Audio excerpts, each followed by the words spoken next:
এই যে টাটকা ইলিশ হচ্ছে, কিন্তু বলি নাই যে আমি এনজয় করতেছি। গ্রিন লাইন দিয়ে আমরা ফিনল্যান্ড যাব।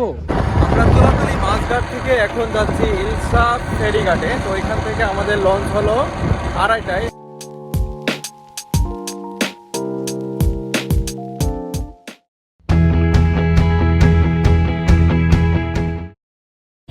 আমরা চলে আসছি নদীর পার, এটা হলো ইলসা ঘাট বলা হয়। আর কিছুক্ষণের মধ্যে আমরা আমাদের লঞ্চে উঠবো। লঞ্চের নাম হলো গ্রিন লাইন।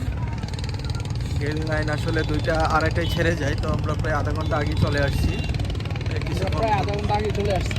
হ্যাঁ, তো দেখেন ভিউটা অসাধারণ। এই নদীটার নাম হলো মেঘনা নদী।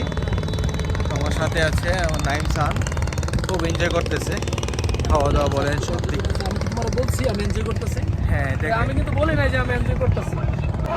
আমরা গ্রিন লাইনে যাব, গ্রিন লাইনে টিকিট নিচ্ছি। তো গ্রিন লাইন টিকিট কত করে? 400 উপরে 400, উপরে উপরে উপরে একসাথে দিবেন, ঠিক আছে?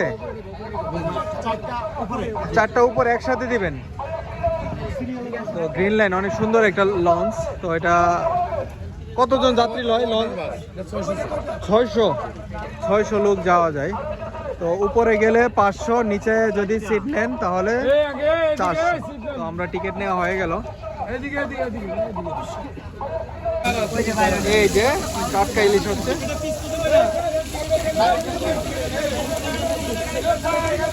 তো আসলে আমরা আমাদের এই যে ঘাটের নাম নাকি এটা ইলশা ঘাট, ইলশা ঘাটে পাওয়া যায় বিশাল ইলসা ঘাট। আমরা এখন আছি ইলসা ঘাটে। আমাদের টিকিট নেওয়া শেষ। আমরা এখন একটু ঘোরাঘুরি।